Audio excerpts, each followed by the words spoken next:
हमको सिर्फ तुमसे प्यार है, हमको सिर्फ तुमसे प्यार है, हमको सिर्फ तुमसे प्यार है,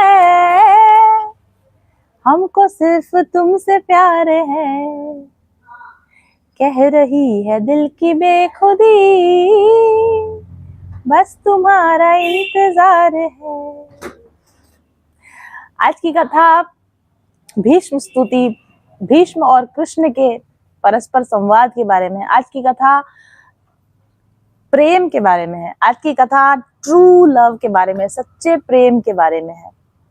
लेकिन एक ऐसा सच्चा प्रेम जो डायरेक्टली कभी कहा नहीं गया है, डायरेक्टली कभी सुना नहीं गया है, मौन में, जो प्रेम मौन में पलता है, लेकिन मौन में पलने के बाद भी उसकी गूंज हमें भागवत में साफ साफ सुनाई देती है।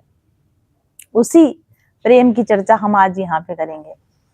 उसके पहले एक मेरे पास डाउनलोड मैसेज है आप सभी के लिए। मैं पहले उसको भी कहीं ना कहीं इनकॉर्पोरेट करने की कोशिश करूंगी, क्योंकि मुझे लगातार मैसेजेस डाउनलोड होते जाते हैं, तो कथा जो है वो मेरी अनुमान से भी अधिक विस्तृत होती जा रही है। नए नए इंसाइट्स, नए नए इनडेप्थ मुझे मिलते जाते हैं। ये जो मुझे मिला था, डाउनलोड मिला था, ये सैटरडे को सुबह 3:45 बजे मिला था, तो मैंने उसी समय इसको उठ के लिख लिया था। और आज जब मैं सुबह अपनी योगा क्लास में थी, सुबह 9 बजे, 8:45 बजे के आसपास मुझे मैसेज मिलने लगा भगवान का, और वो मैसेज मैंने फिर फटाफट नोट किया, तो वो मैसेज भी आज मेरे पास है। तो मेरे पास आज 2 डिवाइन डाउनलोड्स हैं, बिकॉज ऑब्वियसली हमने वीकेंड का गैप लिया है, तो और यहाँ भी एक मैसेज मिला मुझे समय समय और मैसेज मिलता है, मेरे हाथ में जो पेपर आता है मैं उस पर फटाफट उस मैसेज को लिख लेती हूँ। सो कोशिश करेंगे कि आज के टॉपिक को हम कंप्लीट कर पाए, लेकिन मेरे को ये मैसेजेस देना भी आपको जरूरी है। सो बेयर विद मी, मेरे साथ में आप बना के रखेंगे, पेशेंस बना के रखेंगे, धैर्य बना के रखेंगे, क्योंकि बहुत सारी चीजें हैं जो मुझे यहाँ डिस्कस करनी है।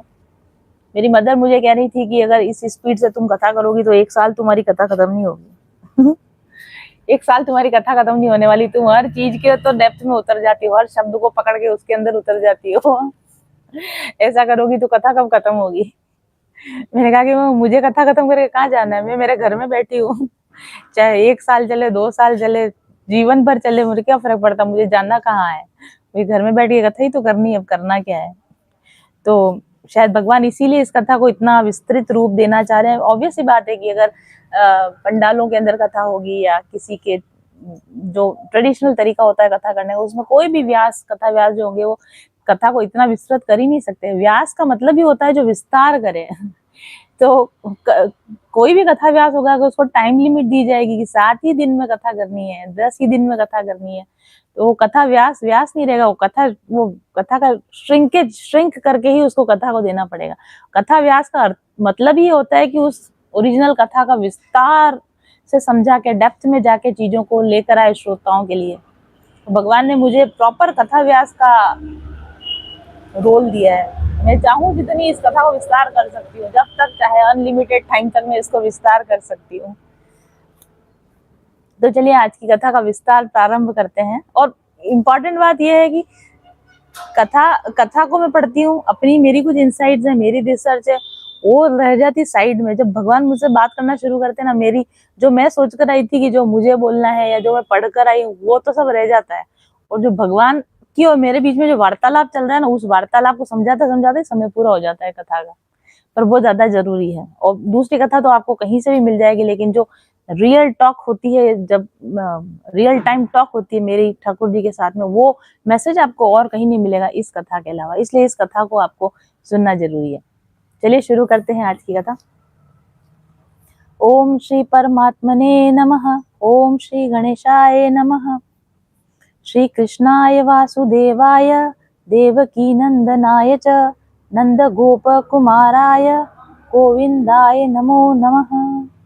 त्वमेव माता च पिता त्वमेव बन्धुश्च सखा त्वमेव विद्या द्रविणं त्वमेव सर्वं मम देव। हे ईश्वर, इस कथा को, मेरी वाणी को, इन शब्दों को आपके भक्तों के हृदय में भक्ति का संचार करने के लिए माध्यम बनाइए। मेरे अहंकार को शांत कीजिए। मेरी वाणी का आप अपनी भक्ति के प्रचार के लिए उपयोग कीजिए। ओम हरि ओम तत्सत। सो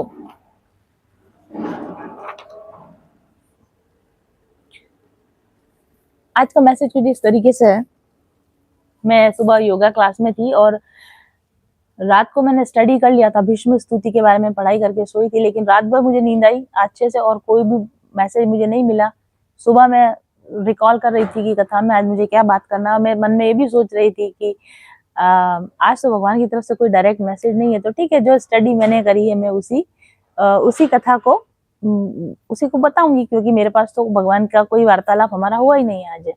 तो उसी समय पर कुछ इस तरह की चीजें डाउनलोड होने लगी मुझे।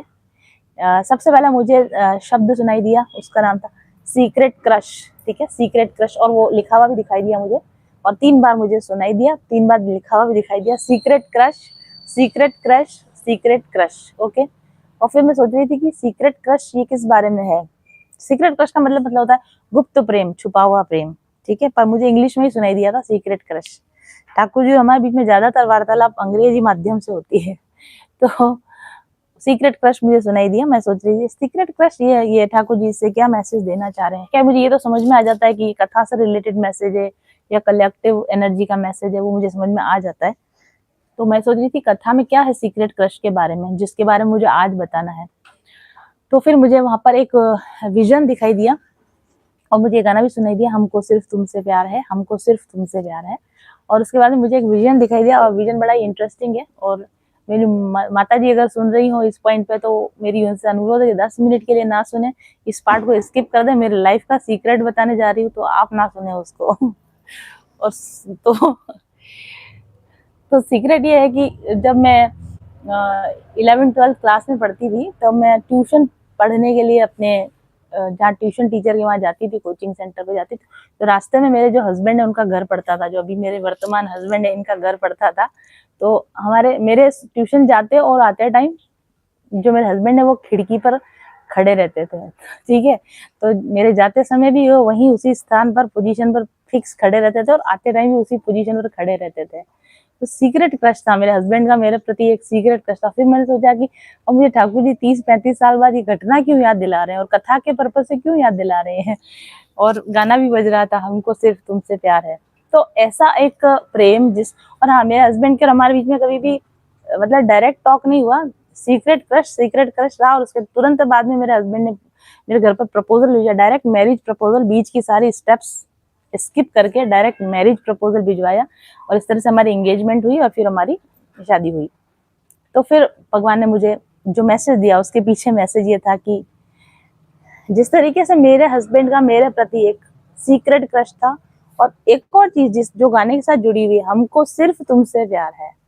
This is the kind of love my husband has for me. उनको सिर्फ मुझसे प्यार है। ये मतलब मैं इसको मैं जेन्युइनली बोल सकती हूँ कि ऐसा बिल्कुल है। तो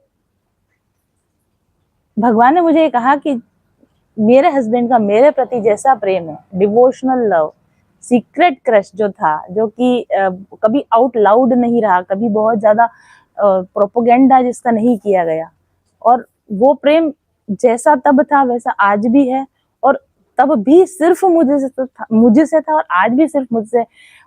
भगवान ने मुझे कहा कि भीष्म पितामह का और कृष्ण का प्रेम ऐसा प्रेम है। आई वंडर्ड, मैंने कहा अच्छा ऐसा, मतलब ये बहुत बड़ा सीक्रेट है। ये मुझे न तो मैंने कभी किसी भागवत में पढ़ा है, न मुझे कहीं भी इस सीक्रेट को नहीं पढ़ा। भगवान ने बोला कि मैं तुमको अपना बहुत बड़ा सीक्रेट दे रहा हूँ, कि भीष्म पितामह का मेरे प्रति एक सीक्रेट क्रश है, एक छुपा हुआ प्रेम था। और वो छुपा हुआ प्रेम जो था ना, वो सिर्फ जैसा उनको मुझसे प्रेम था, वैसा तो उनको किसी से प्रेम ही नहीं था। तो आई वॉज लाइक कि अच्छा, कृष्ण और भीष्म पितामह का तो डायरेक्टली बहुत ज्यादा कोई आमना सामना नहीं होता है महाभारत के दौरान या पूरी उस समय में। सो देन फिर मुझे लेकिन भगवान ने एक्सप्लेन किया उस चीज को कि क्यों उन्होंने इस 2 चीजों को इस तरीके से बताया। द मैसेज वॉज कि जो सच्चा प्रेम होता है, जो ट्रू लव होता है ना, वो कहा नहीं जाता, वो सुना नहीं जाता, लेकिन जब एग्जीक्यूट करने की बारी होती है, जब उसको उसको यथार्थ में लाने की बारी होती ना, तब व्यक्ति कर गुजरता है, उस काम को कर गुजरता है। और ऐसा ही प्रेम भीष्म का है, और ऐसा ही प्रेम कृष्ण का भीष्म के प्रति है।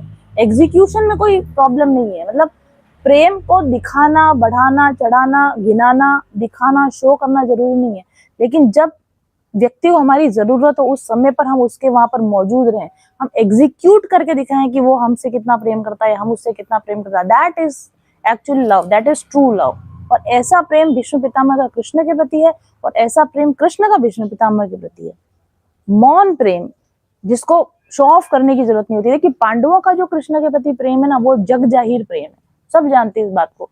अर्जुन कृष्ण के फेवरेट है, सब जानते हैं इस बात को। द्रौपदी कृष्ण की फेवरेट है, सब जानते हैं इस बात को। गोपियां कृष्ण के प्रति जो अपना प्रेम है उसको पूरी तरीके से बाहरी रूप से उसको प्रदर्शित करती हैं। लेकिन भीष्म पितामह का कृष्ण के प्रति जो प्रेम है ना, ये बड़ा ही गुप्त प्रेम है। इसीलिए जो शब्द पॉप हुआ था, सीक्रेट क्रश।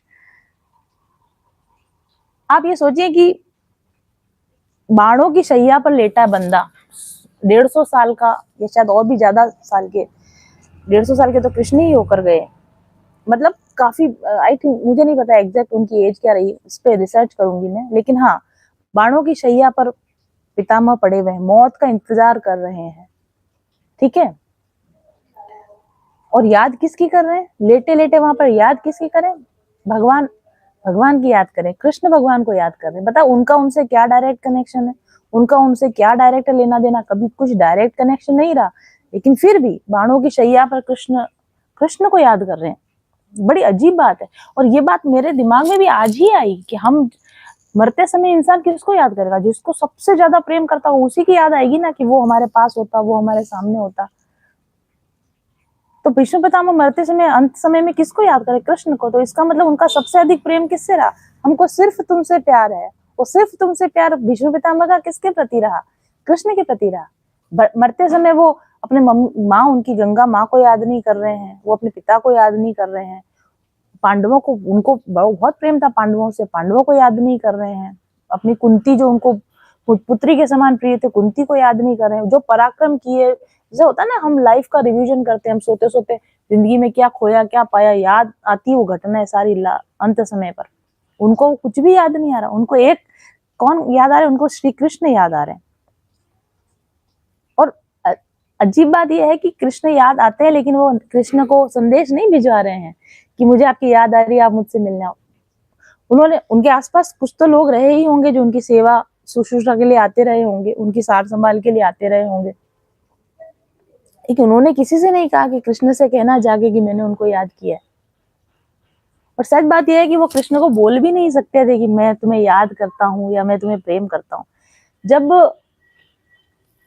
राज्य था, कौरवों का राज्य था, धृतराष्ट्र राजा थे, उसमें भी कृष्ण वहां आते रहे थे, तब से उनको उन पे प्रेम था, उनके साथ प्यार था। लेकिन तब तो कह नहीं सके, क्योंकि तब वो कौरवों की तरफ से युद्ध कर रहे हैं, वो पांडवों की तरफ से आने वाली दूत की तरह बनकर आते हैं, या जैसे भी आते हैं वो पांडवों की तरफ से समाचार लेकर आते हैं, वो पांडवों की साइड से आते हैं, या जब भी वो आते हैं। और यहाँ जो भीष्म पितामह वो कौरवों की तरफ के प्रतिनिधि हैं, कृष्ण पांडवों की तरफ के प्रतिनिधि हैं। तो बातचीत अगर कुछ होगी तो भी राजनीतिक बातचीत होगी उन दोनों के बीच में, प्रेम भरा वार्तालाप नहीं हो सकता। अगर एक देश का प्रतिनिधि और दूसरे देश का प्रतिनिधि आपस में प्रेम करने लग जाए और प्रेम सर्वविदित हो जाए, तो ऐसा लगेगा ना कि इसके डिसीजन पर इनका इफेक्ट आ रहा है या इसके डिसीजन पर इनका इफेक्ट आ रहा है। इसलिए उस प्रेम को जग जाहिर नहीं किया जा सकता था, उस प्रेम को दिखाया नहीं जा सकता था, क्योंकि भीष्म पितामह जिस देश के प्रतिनिधि हैं और कृष्ण जिस देश के प्रतिनिधि, प्रतिद्वंदी हैं दोनों, ठीक है, अपोजिंग। जैसे मोस्टली मूवीज में दिखाता है ना कि दो दुश्मन पार्टीज के बच्चों को प्रेम हो जाता है, ये इस तरह का प्रेम है कि आप प्रेम करते हैं लेकिन आप उस प्रेम को दिखा नहीं सकते, अपोजिट पार्टी है, इसको हम प्रेम को दिखा नहीं सकते। राजनीतिक कारण थे कि वो प्रेम को दिखा नहीं सकते थे, तो इनके बीच में कभी इस प्रेम का जिसको बोलते हैं कि प्रेम को कहा नहीं गया, प्रेम को दिखाया नहीं गया, पर वो प्रेम हमेशा से मौजूद था, वो प्रेम हमेशा से था। ध्यान में, मौन में, अकेले में भीष्म पितामह जब याद करते थे, किसको याद करते थे? कृष्ण को याद करते थे, कृष्ण के प्रति उनका प्रेम था। और जब युद्ध हो रहा था तो सिर्फ एक कृष्ण के ऊपर बाण चलाने वाला कोई था ना, तो वो भीष्म पितामह थे। कृष्ण तो सारथी थे, कृष्ण ने तो युद्ध में पार्टिसिपेट भी नहीं किया, भाग भी नहीं लिया, और सारथी पे तो बाण चलाए भी नहीं जाते हैं। इसलिए लेकिन फिर भी आएगी घटना, बताऊंगी मैं आपको। लेकिन कृष्ण पर बाण किसने चलाए? कृष्ण पर बाण चला भीष्म पितामह ने। और कृष्ण पर सिर्फ बाण नहीं चलाए, कृष्ण पर उन्होंने इतने बाण चलाए, इतने बाण चलाए कि कृष्ण का जो कवच था वो कवच पूरा छिन्न भिन्न हो गया, और कृष्ण की पूरे शरीर में से रक्त की धार बह रही है। इतने बाण चलाए भीष्म पितामह ने कृष्ण पे, क्योंकि वो ऑन ड्यूटी थे उस समय पर। उनकी ड्यूटी थी कि दुश्मन के साथ जो भी उनके सामने आएगा उसके साथ में उसको युद्ध करना पड़ेगा। कृष्ण से एकमात्र युद्ध अगर किसी ने किया तो भीष्म पितामह ने किया। कृष्ण का रक्त अगर किसी ने बहाया रण भूमि में तो भीष्म पितामह ने बहाया। अब जिस कृष्ण का हमने कवच भेद कर रक्त निकाल दिया हो, जिसके साथ हमने युद्ध भी कर लिया हो, उसको फिर हम कैसे कहें कि हमको सिर्फ तुमसे प्यार है? कैसे कह सकता है वो इंसान जो जिंदगी भर कृष्ण से प्रेम करते रहे लेकिन कभी कहा नहीं, और परिस्थितियां ऐसी बनी कि उसी कृष्ण को जिसको हम प्रेम करते हैं उसी को बींधना पड़ा बाणों से, उसी का रक्त बहाना पड़ा, उसी के साथ दुश्मनी निभानी पड़ी। और अब जब खुद बाणों की शैया पर पड़े हैं, जब कृष्ण की याद आ रही है, तब हम कृष्ण को नहीं कह सकते कि हमको कृष्ण की याद आ रही है, कि हमको कृष्ण से मिलना है। किस मुंह से कहूंगा कृष्ण से कि हाँ मैंने तुमको बाणों से मारा, मैंने तुम्हारा रक्त निकाला, फिर भी मुझे तुम्हारी याद आती है, मुझे तुमसे प्यार है, तुम मुझसे मिलने आओ, कैसे कहेंगे? तो मौन संवाद, मौन में याद कर रहे हैं, कह नहीं सकते, क्योंकि अब तो पांडवों का राज्य आ गया, युद्ध समाप्त हो चुका है, कौरवों की तरफ के राजा नहीं रहे, अब पांडव राजा हैं। अब पांडव राजा हैं, युधिष्ठिर राजा है, और हस्तिनापुर के प्रति जिम्मेदारी है भीष्म की, तो अब वो कृष्ण से बोल सकते हैं, क्योंकि अब तो वही राजा हैं, अब तो वो उन्हीं के साइड के हो गए ना। पहले अपोजिट पार्टी थी, अब सेम पार्टी हो गए, तो अब तो वो कृष्ण से कह सकते हैं। लेकिन अब प्रॉब्लम यह है कि उन्होंने कृष्ण से युद्ध कर लिया, उन्होंने कृष्ण को बाणों से छलनी कर दिया है, और अब वो कैसे कहें कि हमने जिसने तुमको मारा, हम ही तुमको प्रेम करते हैं और हम ही तुम्हारी याद कर रहे हैं और तुम हमारे पास आ जाओ।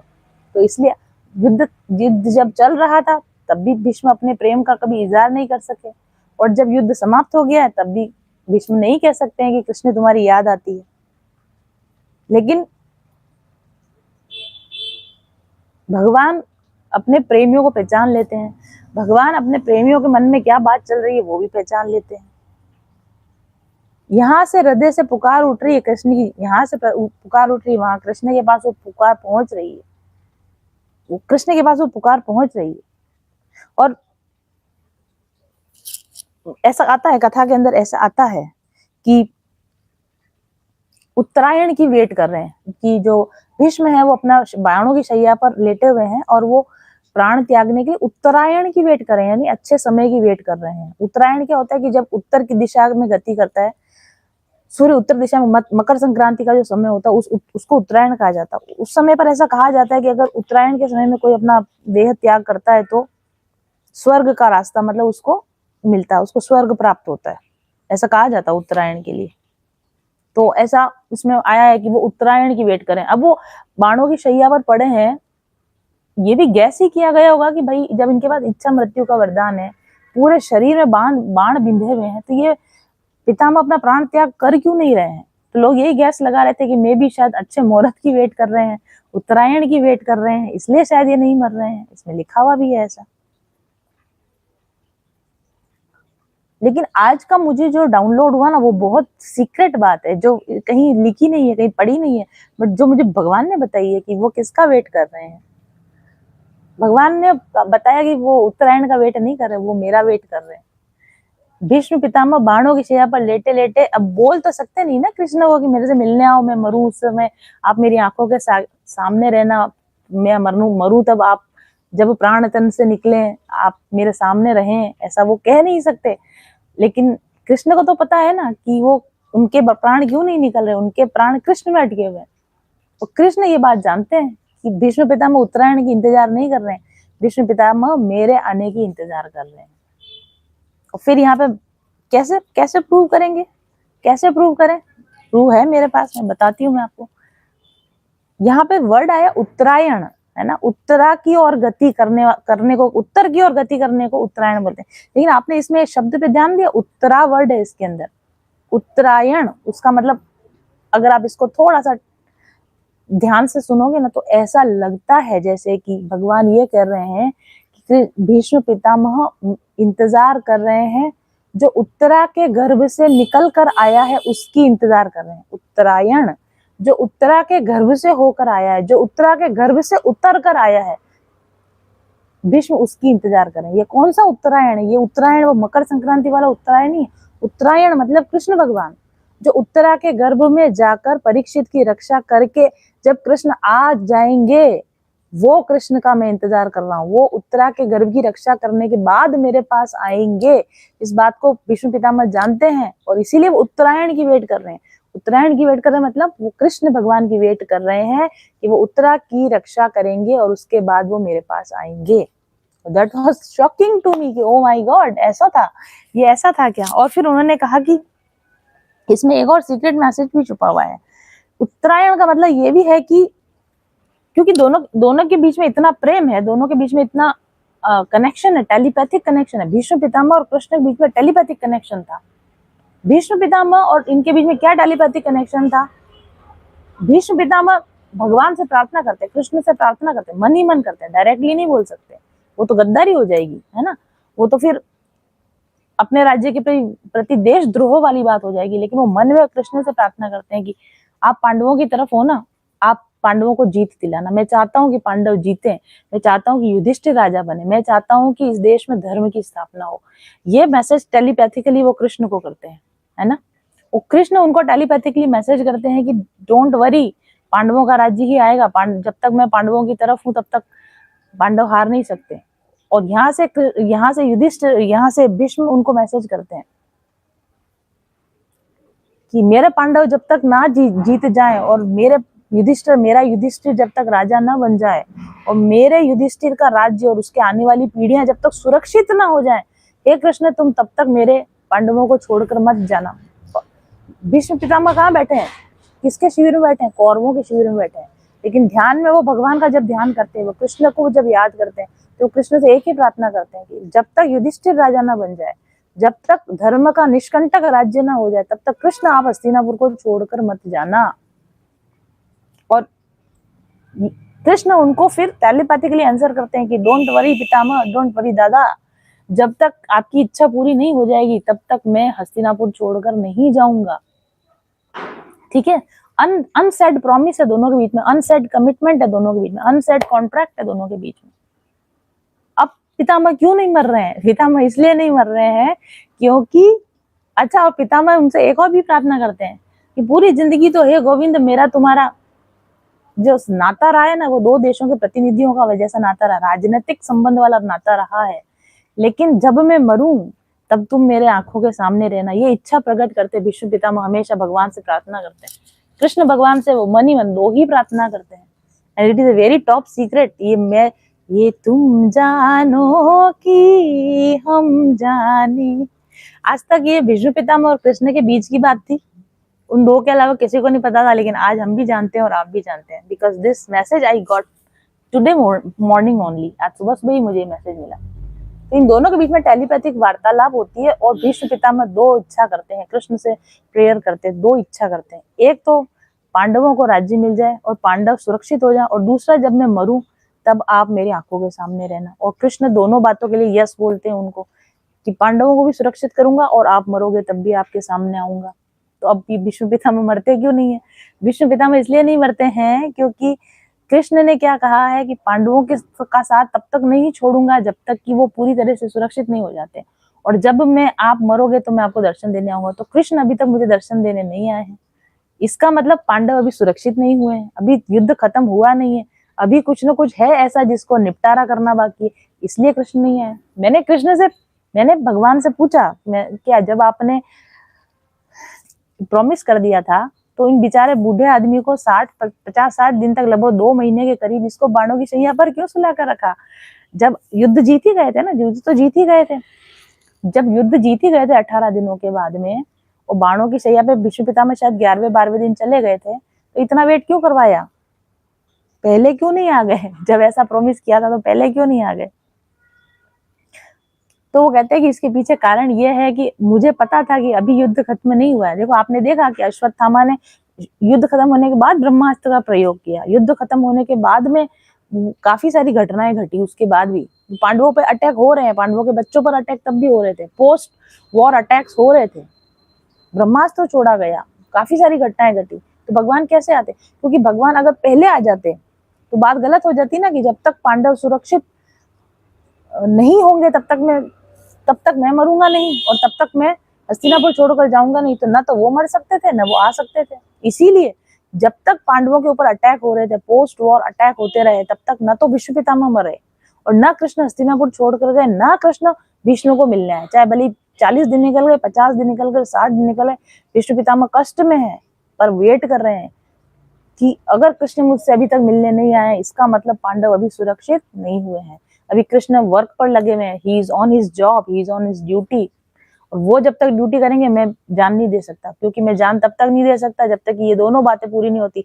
पांडव सुरक्षित नहीं हो जाते और कृष्ण मेरे सामने नहीं आ जाते। इसलिए भीष्म पितामह वेट कर रहे हैं कि कोई बात नहीं, इच्छा मृत्यु है, देर से सही, लेकिन जब तक ये दोनों चीजें कंप्लीट नहीं होंगी, ये दोनों कंडीशंस फुलफिल नहीं होंगी, तब तक मैं नहीं मरूंगा।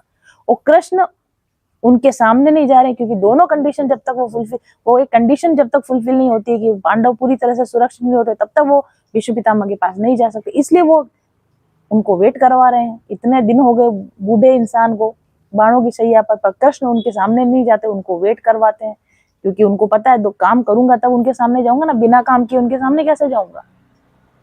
और भीष्म को पता है कि बंदा काम करके ही आएगा, बिना काम किए आएगा नहीं, इसलिए वो वेट कर रहे हैं और इधर कृष्ण वेट करवा रहे हैं। और जब अश्वत्थामा का भी कर दिया उन्होंने, जो भी करना था उसको हटा दिया वहां से, उसके बाद में उत्तरा के गर्भ की भी रक्षा कर ली। उसके बाद में 60 दिन हो गए उस बात को, लगभग 50, 55, 60 दिन हो गए। फिर उसके बाद में कृष्ण आते हैं कि हाँ, और ये भी किसी को नहीं पता है कि ये क्या हुआ, ये इसको पता, ये तुम जानो या हम जाने। वो जब उनके सामने आए उन्होंने कहा अच्छा, अब इन्होंने पांडवों का काम कर दिया, अब पांडव निश्चिंत, अब मैं जा सकता हूँ। और कृष्ण आए, उन्हें बिना कहे बता दिया कि आपने जो कहा था वो प्रॉमिस हमने पूरा कर दिया, अब हम आपके सामने आ गए, अब आप जा सकते हो, यू कैन लीव नाउ, मैं खड़ा हूं आपके सामने, आप जा सकते हो। तो इस तरह का इन दोनों का मौन प्रेम है, इन दोनों के बीच में, जिसको कोई नहीं जानता, इनके अलावा, दोनों के अलावा कोई नहीं जानता कि ये दोनों कितने एक दूसरे के साथ में टेलीपैथिकली कनेक्टेड है, प्रेम के रिश्ते से कनेक्टेड है।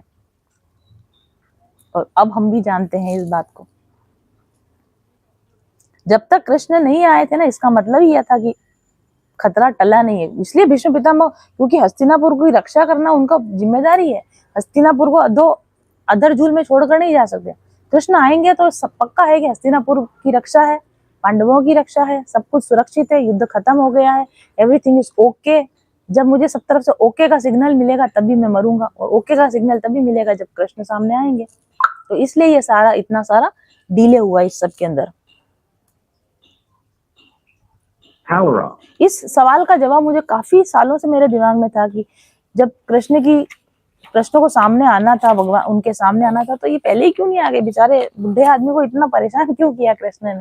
तो लेकिन उसका जवाब मुझे आज मिला कि ये सारी चीजें थी। और जहां पर फिर प्रेम सच्चा होता है ना, वहां पर दूसरों को थोड़ी समझाना है कि भाई जब मुझे पता है कि मुझे आपसे प्रेम है और आपको पता है कि मुझे आपसे प्रेम है, तो फिर दुनिया को थोड़ी दिखाना होता है कि भाई प्रेम, हमारा प्रेम है या नहीं प्रेम है। प्रेम ऐसी, भीष्म का जो प्रेम है ना, वो मांग नहीं कर रहा है, अधिकार नहीं करता है। भीष्म अंदर ही अंदर पूरी जिंदगी पांडवों के अगेंस्ट रहे या हस्तिनापुर की तरफ रहे, लेकिन मौन में जब बैठेंगे ना, तो उनका प्रेम पांडवों के प्रति, उनका प्रेम कृष्ण के प्रति, और वो प्रेम मौन प्रेम है, उसको कहने की जरूरत नहीं पड़ती। चाहे वो कहते नहीं है, दुर्योधन भी जानता है कि ये बोलते नहीं है, पर इनका प्रेम मेरे प्रति है ही नहीं, इनका प्रेम पांडवों के प्रति ही है, इनका प्रेम कृष्ण के प्रति ही है।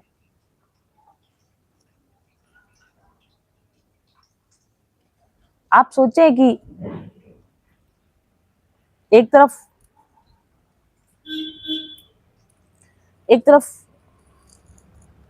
तरफ तो कृष्ण प्रतिज्ञा करते हैं कि मैं शस्त्र नहीं उठाऊंगा, मैं बिल्कुल शस्त्र नहीं उठाऊंगा, है ना, मैं। और एक तरफ दुर्योधन आकर भीष्म को रात को शिविर में जाकर बोलता है कि आप ईमानदारी से युद्ध नहीं कर रहे हो, आप बेईमानी कर रहे हो, आप, हमको पता है, आप युद्ध भले हमारी तरफ से लड़ रहे हो, कर आप ढंग से लड़ाई नहीं कर रहे हो, आप ढंग से लड़ाई इसलिए नहीं कर रहे हो क्योंकि आप पांडवों को हर्ट नहीं करना चाहते, आप पांडवों का नुकसान नहीं चाहते। आपने एक भी पांडव को नहीं मारा। दुर्योधन आके भीष्म पितामह को क्या बोलते हैं, अगर हम आपको नहीं जानते कि आप कितने अच्छे योद्धा हैं, अगर आप चाहो तो एक दिन में 5 पांडवों को मार सकते हो, एक दिन में आप अकेले पूरी सेना को खत्म कर सकते हो, लेकिन आप ढंग से युद्ध नहीं कर रहे हो, आप बेईमानी कर रहे हो, आप जानबूझ के पांडवों को नहीं मार रहे हो। और उसने बहुत हर्टफुल बातें कही, बहुत दुख देने वाली बातें कही भीष्म पितामह को। तब भीष्म पितामह ने कहा अच्छा ठीक है, तुमको ऐसा लगता है कि मैं ठीक से लड़ाई नहीं कर रहा हूँ, कल के युद्ध में मैं अर्जुन को मारूंगा। 5 पांडवों का तो मैं नहीं कह सकता, लेकिन कल के युद्ध में मैं अर्जुन को मारूंगा। और अगर मैं प्रतिज्ञा करता हूँ कि मैं कल के युद्ध में मैं अर्जुन को मारूंगा। तो ये बात पता चली है, कृष्ण तो टेलीपैथिक टेलीपैथिक। अब मुझे ऐसा लगता है कि ये टेलीपैथी हुई होगी कि भीष्म ने कह दिया, दुर्योधन तो जाके मजे से सो गया कि वाह भाई कल हो गया अपना काम, अर्जुन तो मर ही जाएगा, अर्जुन के बाद बाकियों को तो हम ही निपटा देंगे, एक अर्जुन ही है गले की फांस, इसको कल भीष्म पितामह निपटा देंगे और अर्जुन बाकियों को हम निपटा देंगे, अपन अब युद्ध जीत गए। दुर्योधन जाके आराम से बैठ गया, सो गया मतलब। और इधर ये रात को बैठते थे ध्यान में। मैं आपको बताती हूँ ये बात, ये भी सीक्रेट, टॉप सीक्रेट है कि ये 12-1-2 बजे के बीच में इधर तो भीष्म पितामह भी ध्यान में बैठते थे, इधर कृष्ण भी ध्यान में बैठते थे और इनकी टेलीपैथी होती थी।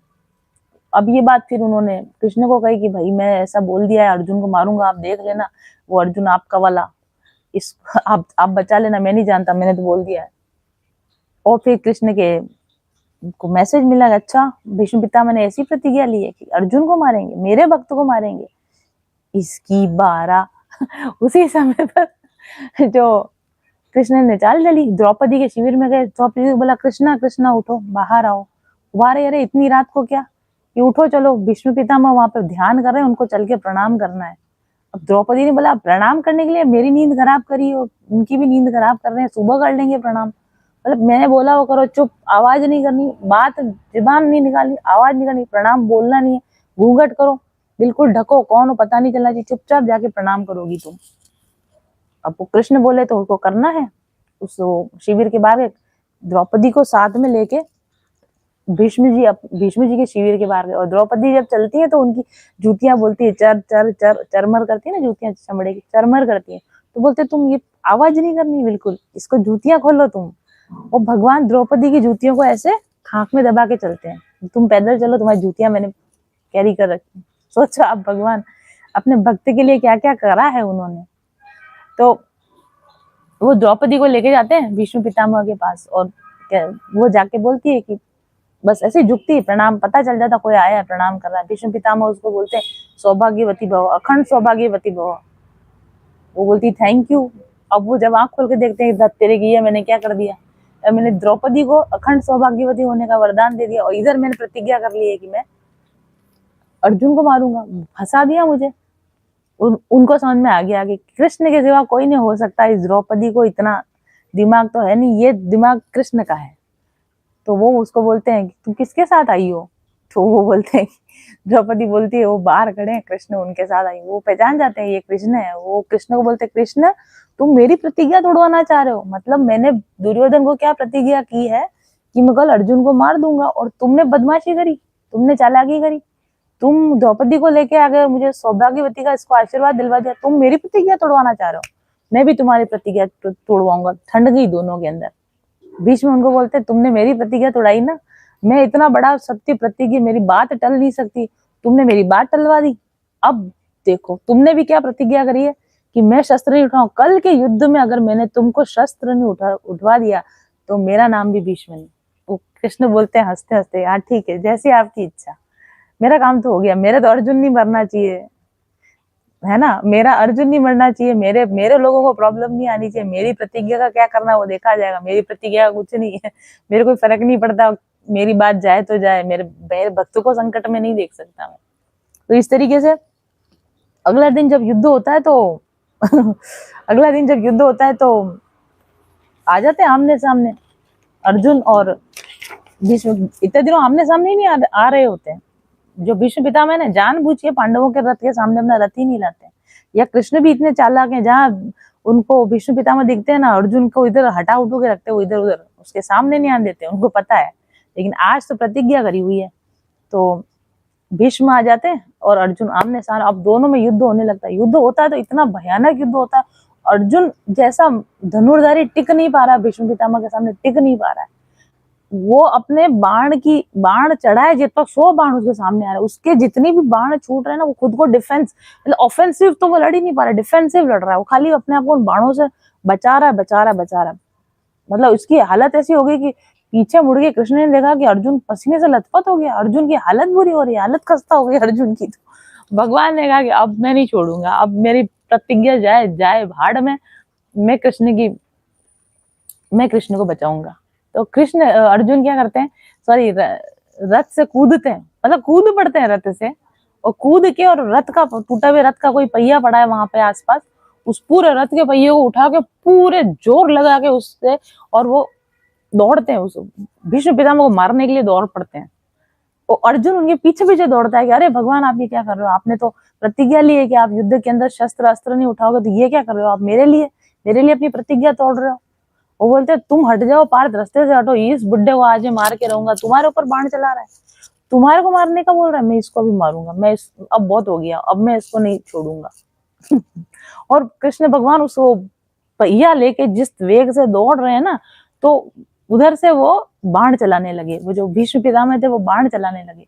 वो बाण चला, इतने बाण चलाए कि उस कितने सारे बाण तो उस पहिए के अंदर लग गए, और कितने सारे बाण कृष्ण भगवान के कवच के अंदर लग गए। सोने का कवच पहन रखा था उन्होंने, तो सोने के कवच के अंदर वो बाण लग गए, और उन कवच के अंदर से भगवान की रक्त की बूंदें फूट रही, रक्त की धाराएं फूटने लग गई। उनकी वो जो छवि देखी ना, जबकि ऐसे उन्होंने ऊपर पहिया उठा रखा, आपने देखा होगा वो फोटो, पहिया उठा रखा है, पूरा कवच उनका छिन्न भिन्न हो गया, और खून की धार बह रही, और चेहरे पे इतना क्रोध है उनके।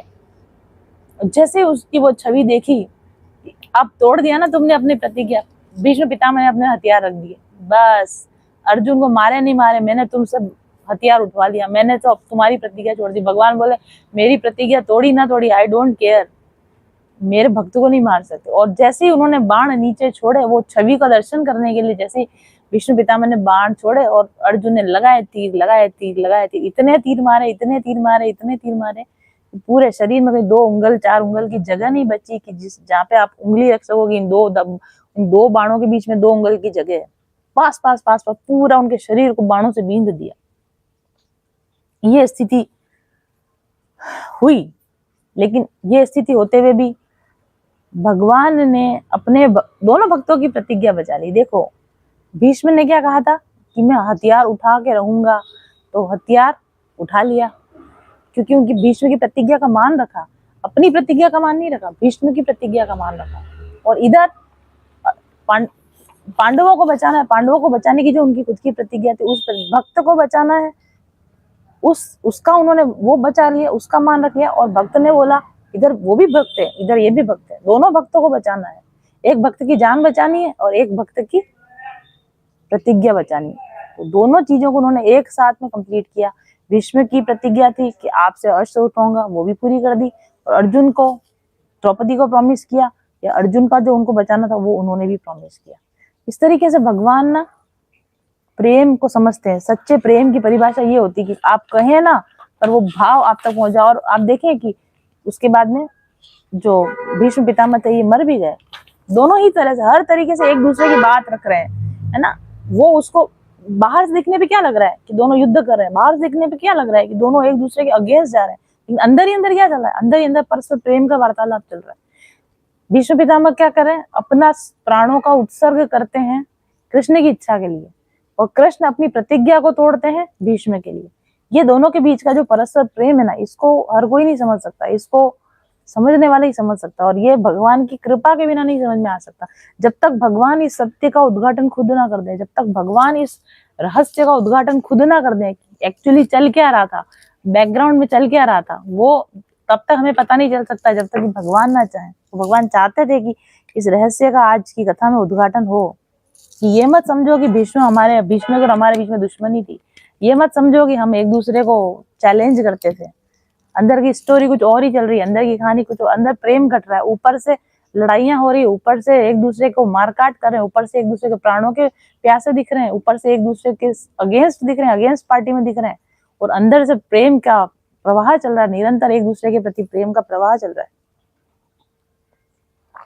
और एक जगह पे कहीं मैंने सुना भी है, या शायद पढ़ा है, कि दुर्योधन और ये सब जो ने और दूसरे लोग भी कहते हैं कि भाई तुम्हें पांडव इतने प्रिय हैं, कृष्ण इतने प्रिय हैं, तो फिर कौरवों की तरफ से युद्ध क्यों लड़ा? उधर ही चले जाते, उन्हीं से उसी साइड से लड़ लेते। आप पांडवों की कौरवों की तरफ से आप क्यों लड़े? और लड़े भी पूरे मन से नहीं, ऐसा भी नहीं कि लड़के कुछ उखाड़ा भी नहीं उन्होंने, बस लड़ रहे हैं क्योंकि लड़ रहे हैं। बोले कि तब भीष्म पितामह कहते हैं कि वो मैंने कौरवों की तरफ रहना इसलिए चुना था क्योंकि कौरवों की तरफ रहता हूँ ना, सामने की तरफ रहता हूँ ना, तो मैं कृष्ण के दर्शन करता रहता हूँ। कृष्ण के दर्शन करने के लिए मैं कौरवों की साइड से लड़ रहा हूँ। अगर मैं उसी साइड में होता, उसी सेना में होता, तो कृष्ण मुझे दर्शन नहीं दे सकते थे, क्योंकि कृष्ण मेरे अपोज में नहीं होते। लेकिन मैं कृष्ण के सामने रह सकता हूँ। जब मैं अपोजिट पार्टी में रहता हूँ, अपोजिट सेना में रहता हूँ, तो कृष्ण मेरे सामने रहते हैं, तो मैं निरंतर कृष्ण के दर्शन करते रहता हूँ। बाकी तो हमारे राजनीतिक संबंध इस तरीके के हैं, मैं चाहूँ कि मैं कृष्ण को अपने साथ रखूं, कृष्ण को अपने सामने रखूं, कृष्ण के दर्शन करूं, पॉसिबल नहीं है। युद्ध के समय में मैं पूरे दर्शन लाभ ले रहा हूँ, कृष्ण के दर्शन लाभ ले रहा हूँ। और वो ये कहते हैं कि भाई पांडवों की सेना में तो कृष्ण को पीठ ही पीठ नजर आ, कृष्ण की पीठ नजर आ रही है, क्योंकि सामने की तरफ फेस किया हुआ है। तो पांडवों की सेना को तो कृष्ण की पीठ नजर आ रही है। अर्जुन को क्या नजर आ रहा है? अर्जुन को तो कृष्ण की पीठ नजर आ रही। चेहरा किसको नजर आ रहा है? फेस, मुख के दर्शन कौन कर पा रहा है? मैं कर पा रहा हूँ। तो मैं कौरवों की तरफ से इसलिए लड़ता हूँ ताकि मैं कृष्ण के 18 दिन तक, 11-12 दिन तक, जितने भी दिन तक मैंने भरपूर कृष्ण के दर्शन किए। ऐसा है इन दोनों का प्रेम। दिखता है कुछ और होता है कुछ और। दिखता ऐसा है कि अपोजिट लड़ाई कर रहे हैं, पर भीतरी बात यह है कि वो भगवान भक्त के सम्मुख है, भक्त भगवान के सम्मुख है, और दर्शन का लाभ लिया जा रहा है, दर्शन का लाभ दिया जा रहा है। तो इस तरह की बहुत ही सुंदर आज की मेरे सुबह सुबह योगा क्लास के बाद में मुझे ये सारी चीजें भगवान की तरफ से दी गई, डिलीवर की गई, जो कि मैंने आपको डिलीवर करी। और भी मैसेज है अभी तो, बहुत सारा मैसेज यहाँ पे, ये वाला मैसेज तो बाकी ही रह गया।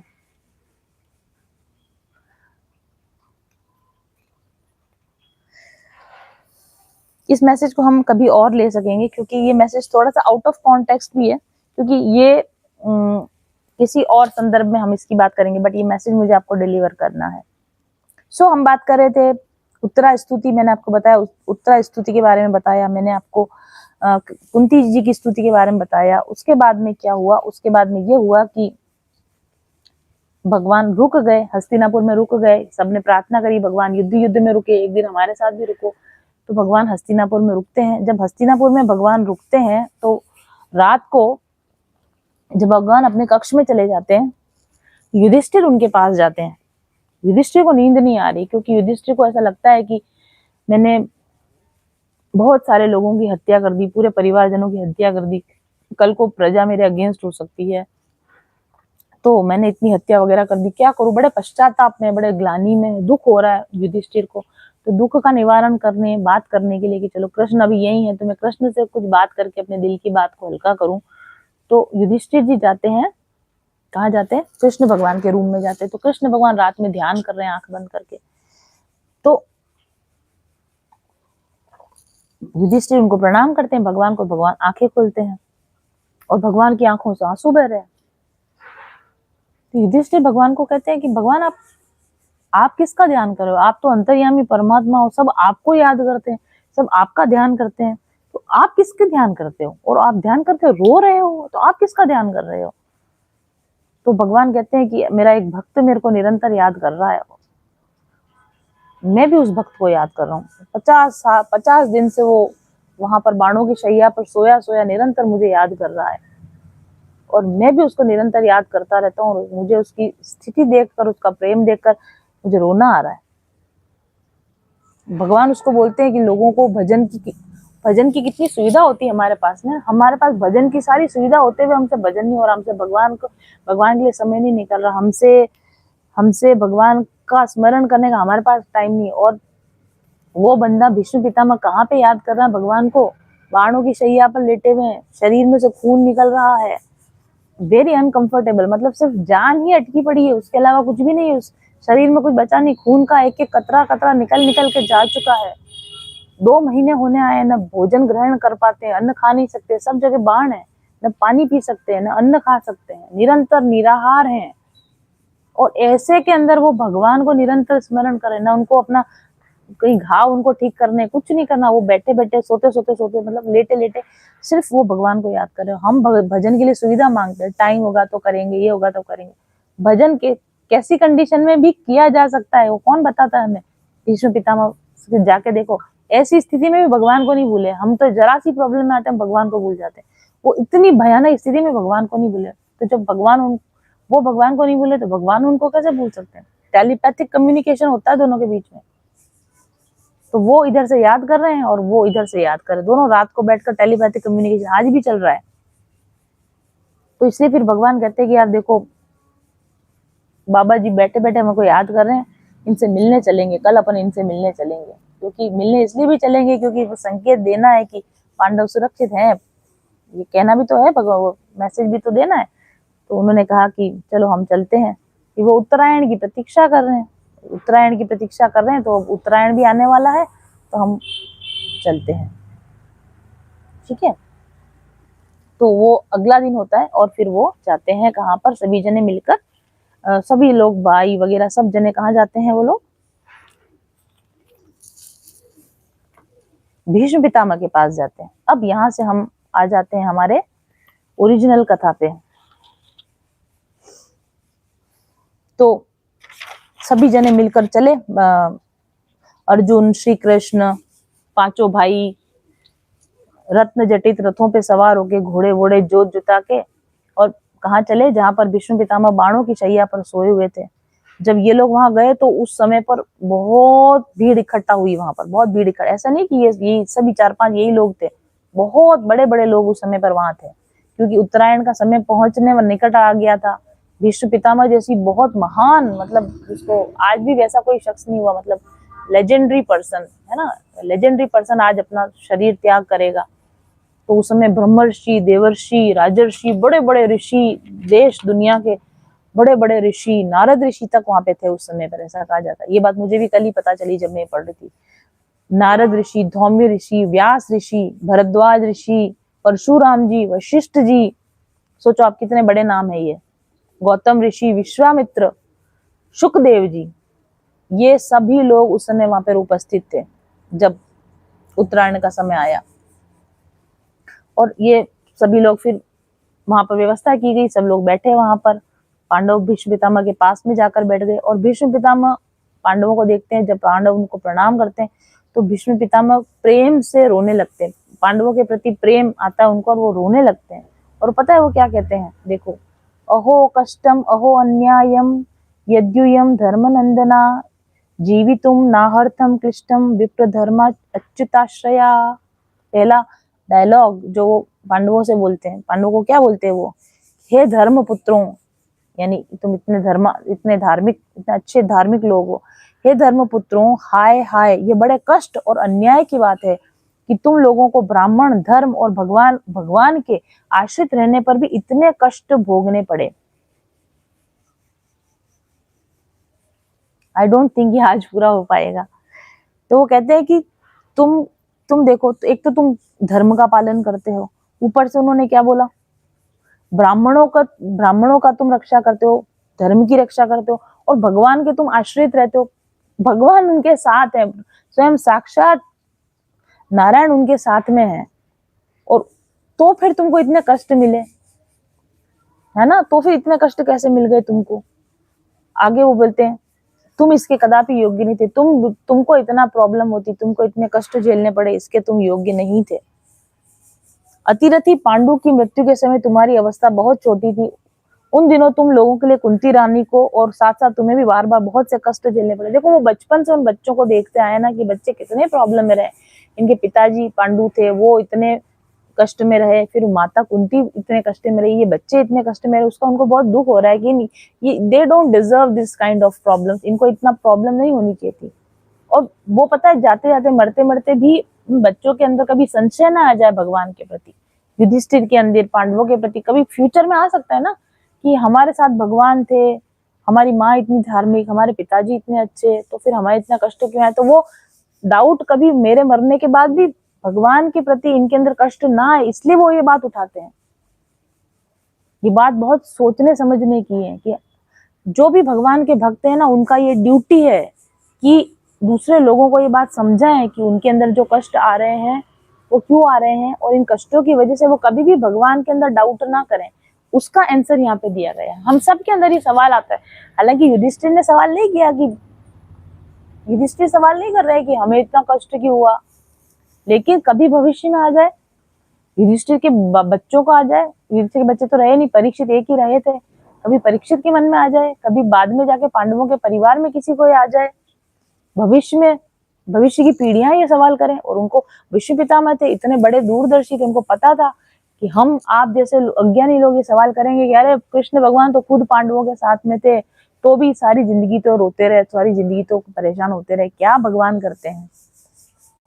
तो ये जो वो कह रहे हैं ना, वो युधिष्ठिर को नहीं कह रहे, वो ये हमको कह रहे हैं कि कभी मन में अगर ये सवाल आए कि मैं तो धर्म से के हिसाब से भी चलता हूँ, हम तो कोई गलत काम भी नहीं करते हैं, हम तो भगवान को भी इतना मानते हैं, हम तो भगवान के आश्रित रहते, तो हमको इतना कष्ट क्यों आता है। तो ये सवाल का जवाब हमारे लिए है। इसमें क्या लिखा है, जिस प्रकार बादल वायु के वश में रहते हैं, वैसे ही लोकपालों के सहित सारा संसार काल भगवान के अधीन है। मैं समझता हूँ कि तुम लोगों के जीवन में ये जो अप्रिय घटनाएं हुई हैं, वे सब उन्हीं की लीला है। वो क्या करें, ये जो अप्रिय घटनाएं घट रही हैं, ये भगवान की लीला है। मैं समझता हूँ, सॉरी, नहीं तो साक्षात धर्मपुत्र राजा युधिष्ठिर भी कम थोड़ी थे, धर्मराज थे, वो धर्म के पुत्र हैं।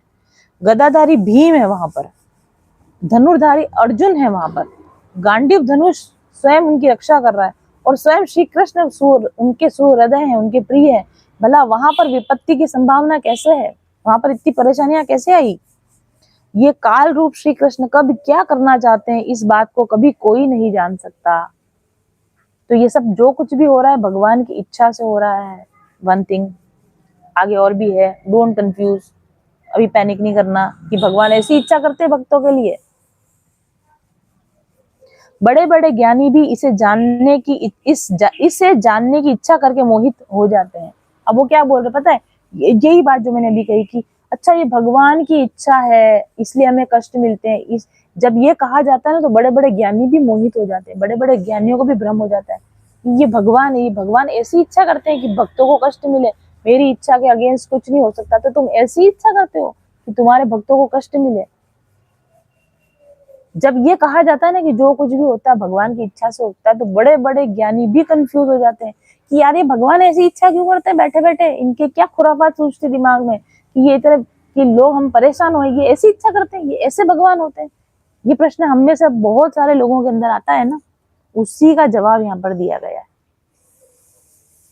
यहाँ पे लिखा हुआ है, संसार की ये सब घटनाएं ईश्वर की इच्छा के अधीन है, उसी का अनुसरण करके तुम इस अनाथ प्रजा का पालन करो, क्योंकि अब तुम ही इसके स्वामी और इसका पालन करने में समर्थ हो। देखो यहाँ पर फिर इन्होंने गूढ़ बात कही है, बात को खोला नहीं है पूरा। अगेन वही है कि जो इन्होंने कहा है वो युधिष्ठिर को तो समझ में आ गया है ना, और जो भी वहां पे ज्ञानी भक्त थे सबको समझ में आ गया, लेकिन आपको हमको ये इतना सा कहने से समझ में नहीं आ सकता कि बस उन्होंने कह दिया कि अरे तुम तो इतने भगवान के भक्त हो, तुम तो इतने ब्राह्मणों की वो करते हो, ये करते हो, तो तुम्हें इतने कष्ट क्यों आ गए। तो देखो तुम्हें ये सारे कष्ट इसलिए आए हैं क्योंकि भगवान की इच्छा से होता है। तो ये कह रहे हैं कि बड़े बड़े ज्ञानी कंफ्यूज हो जाते हैं, तो यहाँ हम भी कंफ्यूज हो सकते हैं। अगर हमको भी ज्ञान ना हो तो हम भी कंफ्यूज हो जाए कि अच्छा भगवान की इच्छा मान के कष्ट कर ले, ऐसे कैसे भगवान है। इस पर थोड़ा विचार करने की जरूरत है, इस पर थोड़ा चिंतन करने की जरूरत है कि भगवान के भक्तों पे कष्ट क्यों आते हैं, भगवान पे भक्तों पे या किसी भी इंसान पे कष्ट क्यों आते हैं। किसी भी इंसान पे कष्ट 3 वजहों से आते हैं। होल्ड इट, थोड़ी देर ही ले पाऊंगी मैं इसको, उसके बाद में वाइंड अप करेंगे। आज मुझे इसको पूरा करना था, लेकिन आई डोंट थिंक कि ये पूरा हो पाएगा। स्तुति तक तो हम पहुंच ही नहीं पाए, हम उसके शुरुआत में ही अटक के रहेगा, और एक पूरा मैसेज तो डिलीवर करना ही रह गया है। एनीवेज, तो भगवान के भक्तों पे कष्ट क्यों, वैसे भगवान के भक्तों पे कष्ट आने का कारण बिल्कुल डिफरेंट है। नॉर्मल लोगों पे कष्ट क्यों आते हैं, जो भी जनता जनार्दन है, जो भगवान की भक्त नहीं है, इंक्लूडिंग अस ऑल्सो, हम कौन से भगवान के शुद्ध भक्त हैं, और भगवान के भक्तों पे भी कष्ट आते हैं, मतलब कष्ट तो आने ही है, मतलब कान को इधर से पकड़ो या इधर से पकड़ो, कष्ट तो आना ही है। अगर आप मनुष्य जन्म लेकर पैदा हुए हो, कष्ट तो आना है। One thing is for default, universal truth है ये, यूनिवर्स का नियम है कि अगर आप मनुष्य बन के आओगे कष्ट आना है। एक बात तो ये नोट कर लो आप। हाँ, कष्ट की वजह अलग अलग हो सकती है। भगवान के भक्त जो नहीं होते, कष्ट उनको भी आता है, उसकी वजह अलग होती है, और जो भगवान के भक्त होते हैं उसकी वजह अलग होती है। तो कोई भी इंसान जो होते हैं ना, उनको जब कष्ट आते हैं उसके 3 वजह बताई गई है, मातृ ऋण, पितृ ऋण और स्वयं के कर्म। मतलब माता, मतलब उसको दोष बोलते हैं, पितृ दोष, मातृ दोष और कर्म दोष। अगर आपके एंसेस्ट्रल लीनिएज में प्रॉब्लम है, जो हम हीलिंग कोर्स में एंसेस्ट्रल हीलिंग करवाते हैं, अगर हमारे एंसेस्ट्रल लाइनिंग में हमारे पूर्वजों के अंदर किसी ने पुराने पूर्वजों ने कुछ पाप किए हैं, यदि हमारे पूर्वजों ने कुछ पाप किए हैं जिनका शुद्धिकरण नहीं हुआ, जो करना रह गया, और यदि हमने कुछ अपराध किए हैं अपने पिता के प्रति, हमने कुछ अपराध किए हैं अपने पितरों के प्रति, या हमने पूर्व जन्मों में अपने पिता पितरों के प्रति अपराध किए, तो पितृदोष जो हमारा बना है उसकी वजह से हमको कष्ट आता है। इस तरह से मातृदोष होता है, माता के प्रति हमने कोई दोष किया है, या माता की साइड के जो एंसेस्टर्स है वहां पर कोई दोष होता है, उनके जो पाप कर्म होते हैं उसकी वजह से भी हमको कष्ट मिलते हैं। इसका तो कुछ किया ही नहीं जा सकता, ये तो भुगतना ही पड़ता है। लेकिन इसको दर्द से भुगतना नहीं, इसके हीलिंग की प्रोसेस होती है। अगर आप सही तरीके की आपने दोष निवारण कर लिया तो फिर कष्ट नहीं होता, फिर वो निकल जाता है। और तीसरा कारण होता है कर्म दोष। आपके अपने कर्म, आप अपने इस जन्म में या पिछले जन्मों में आप कुछ कर्म करके आ गए और उस कर्म का निपटारा होगा, भुगतान होगा, तो आपको कष्ट आएगा। लेकिन यहाँ पे जो ये कहते हैं, पितामह बोलते हैं कि अब तुम्हारे जो पिताजी अतिरथी पांडु हैं, कुंती, ऐसे नाम नहीं लिए हैं, ऐसे उन्होंने बताया है कि तुम्हारे पांडु जैसे तुम्हारे अच्छे पिता रहे हैं तो पितृदोष का सवाल ही नहीं उठता।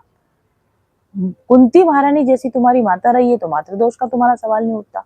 और तुम खुद इतने धार्मिक हो, तुम खुद कहीं धर्मपुत्र हो, तुम पवन पुत्र हो, है ना, तुम इंद्र पुत्र हो, तो तुम्हारा कर्म दोष भी नहीं है। तो जब पितृदोष भी नहीं है, मातृ दोष भी नहीं है और कर्म दोष भी नहीं है, तो फिर, और भगवान के तुम इतने परम भक्त हो, तो फिर कष्ट क्यों आते हैं? तो भगवान के जो भक्त होते हैं उनको उसकी प्रॉब्लम क्या होती है, उनको कर्मफल और ज्यादा आते हैं, जल्दी जल्दी आते हैं और ज्यादा आते हैं। ये भी आप ध्यान रखना कि अगर आप भगवान के भक्त नहीं हो ना, तो आपका पितृदोष, मातृदोष और कर्म दोष जो होगा ना, वो आएगा बहुत धीरे धीरे आएगा, ठीक है, एकदम नहीं आएगा, थोड़ा थोड़ा आएगा। वो कई जन्मों तक जाके धीरे धीरे आपका निपटारा होता रहेगा। आपके बार बार जन्म होते रहेंगे और आपका वो कर्मों का निपटारा धीरे धीरे होता रहेगा, और नए कर्म जुड़ भी रहे हैं, नए पाप कर्म जुड़ते भी जा रहे हैं। तो एक्चुअली आप एक एंडलेस साइकिल में फंस जाते हो। जब आप भक्त नहीं हो भगवान के, तब आपके जो कर्म फल आ रहे हैं ना, उसकी एक एंडलेस साइकिल बन जाएगी, पुनरावृत्ति होती रहेगी। क्योंकि पुराना कर्म का निपटारा करोगे तब तक नए कर्म कर दोगे कुछ, फिर उनका निपटारा करोगे तब तक कुछ नए कर्म कर दोगे, तो आप कभी छूट ही नहीं सकते। लेकिन जब आप भगवान के भक्त होते हो ना, तब मामला थोड़ा सा डिफरेंट हो जाता है। उस समय में क्या होता है कि जो कर्म के आपको फल अगले 4, 5, 6, 7, 8 जन्मों में जाकर मिलने वाले थे, वो सारे कर्मों के फल एक ही जन्म में आ जाते हैं। ताकि क्या होगा कि एक तो फटाफट आपके कर्मों का निपटारा हो जाएगा, और दूसरा नया कर्म फल बनाने का टाइम पीरियड बहुत कम हो जाएगा। 8 जन्म और लोगे तो 8 जन्मों के जितने पाप और करोगे। लेकिन भगवान के भक्तों के लिए भगवान क्या चाहते हैं, इसका पुराना कर्म फटाफट निपट जाए, क्योंकि वो तो आपको भुगतना ही पड़ेगा, लेकिन शॉर्ट टाइम में निपट जाए। शॉर्ट टाइम में निपट जाए तो क्या होगा कि इसके अगले जन्म नहीं होंगे, कम होंगे इसके जन्म में, कम से कम इसके जन्म हो जाए, ताकि ये और अधिक नए पाप नहीं कर पाए। तो इस वजह से क्या होता है कि जो भगवान के भक्त होते हैं ना, उनको चुनौतियां ऐसे आएगी, मतलब एक के बाद एक कदम कदम पे कष्ट मिलेगा, कदम कदम पे चुनौतियां मिलेगी, ताकि जो पुराने कर्म है उनका निपटान जल्दी हो जाए और नए कर्म बांधने का ज्यादा समय ही ना मिले, ताकि कि जल्दी से जल्दी इसकी आत्मा मुक्ति के लायक बन जाए। इसलिए भगवान के भक्तों को कष्ट आते हैं। पांडवों के जीवन में रिपीटेडली कष्ट आ रहे हैं, फटाफट कष्ट आ रहे हैं। आप दूसरे लोगों को देखोगे ना, जो भगवान के भक्त नहीं है, उनको भी प्रॉब्लम्स होती है, उनकी लाइफ में प्रॉब्लम होती है, लेकिन फिर भी उनकी लाइफ इजी गोइंग होती है। ऐसा लगता है कि अपनी लाइफ भी एंजॉय कर रहे हैं ये कुछ। लेकिन भगवान के भक्तों को तो परेशानियों से ही फुर्सत नहीं मिल रही है, एक के बाद एक चैलेंजेस आए जाते हैं उनकी लाइफ में।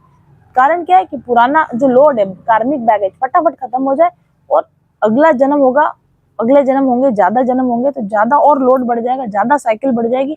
इसी जन्म के अंदर निपटारा हो जाए और ये आत्मा जल्दी से जल्दी मेरे पास आ जाए, जल्दी से जल्दी ये जन्म मरण से मुक्त हो सके। इसलिए भगवान के भक्तों को कष्ट आते, ज्यादा आते, जल्दी जल्दी आते।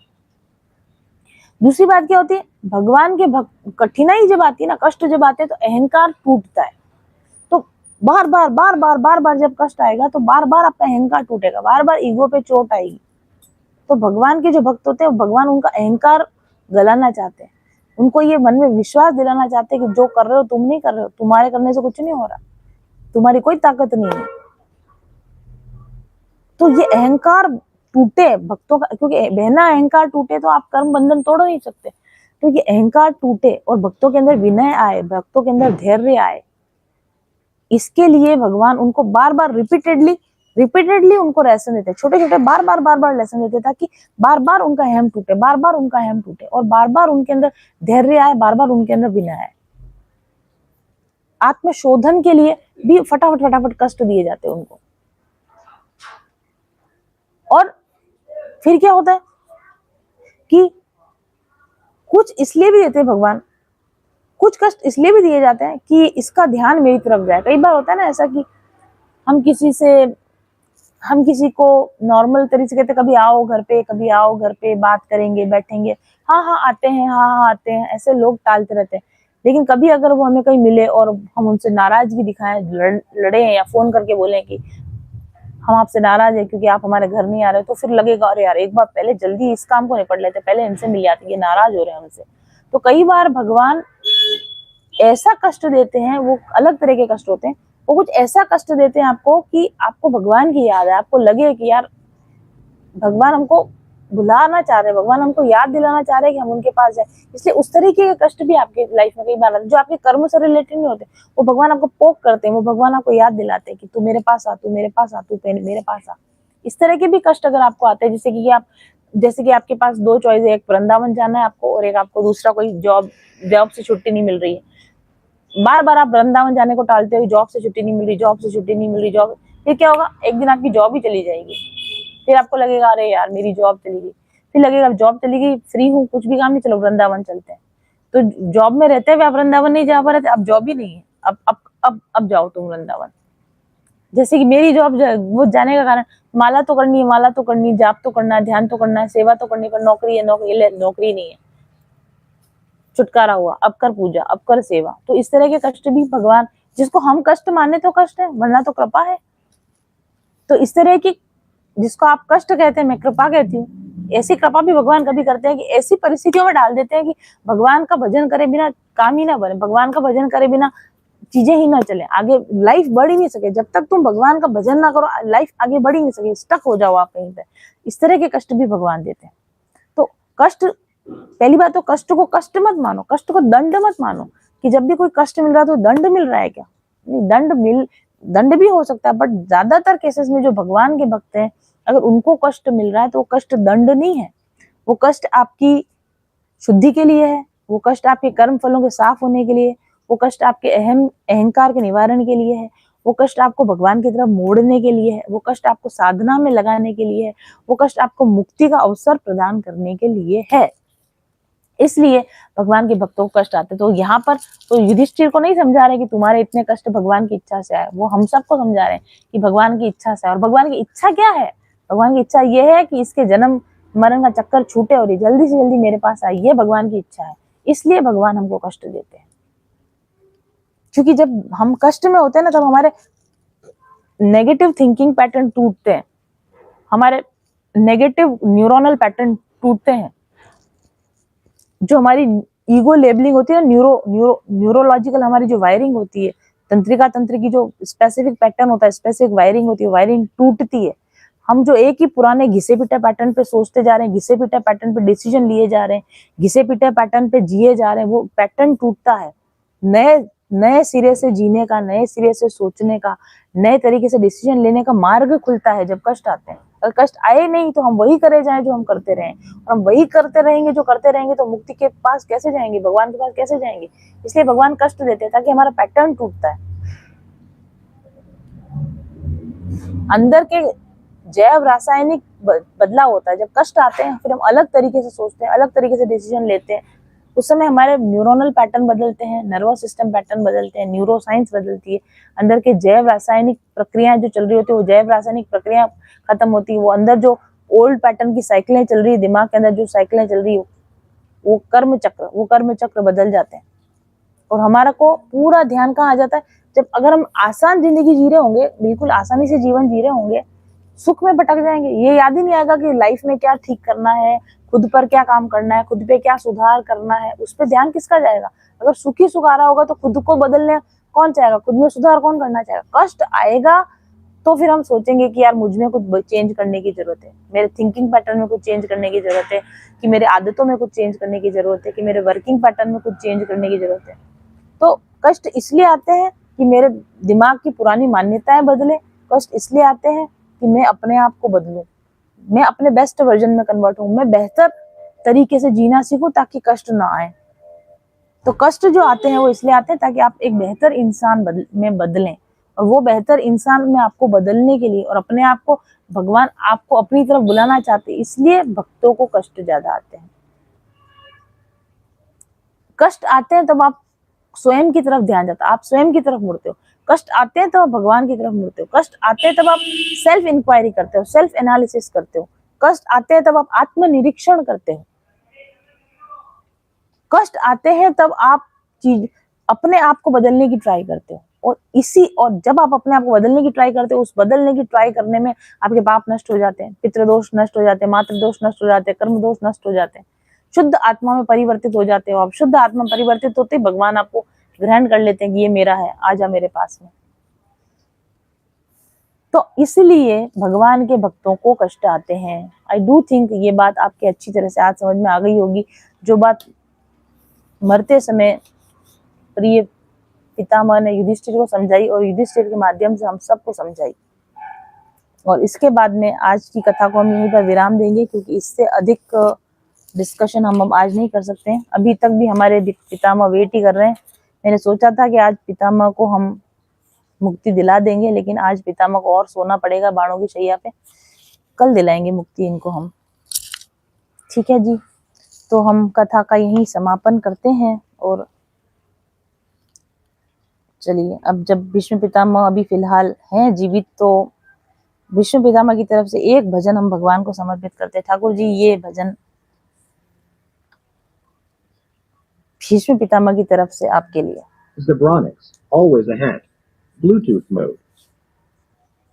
Z Sound Feed 200 is now connected.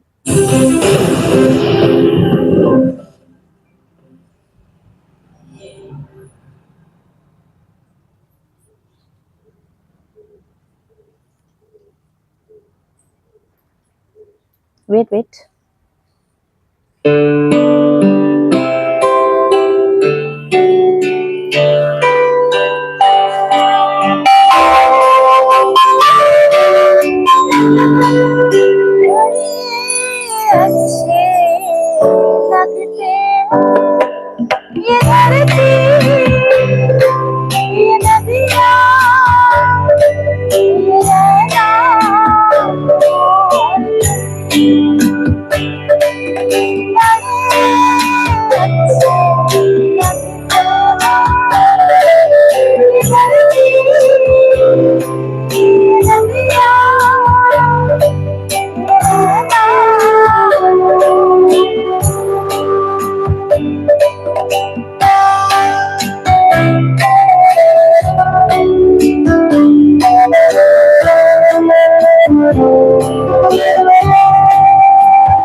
लगते हैं ये धरती, ये नदियाँ, ये रहना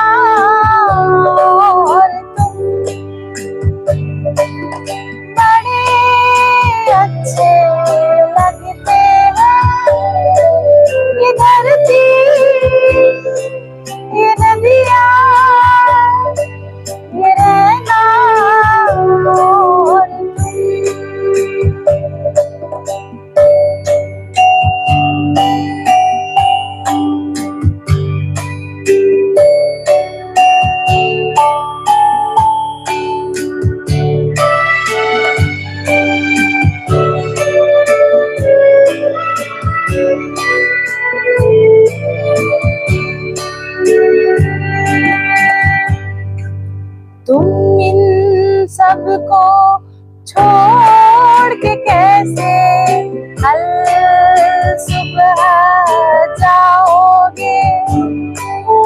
मेरे साथ में भी तो तुम याद बहुत आओगे। तुम इन सबको छोड़ के कैसे कल सुबह जाओगे।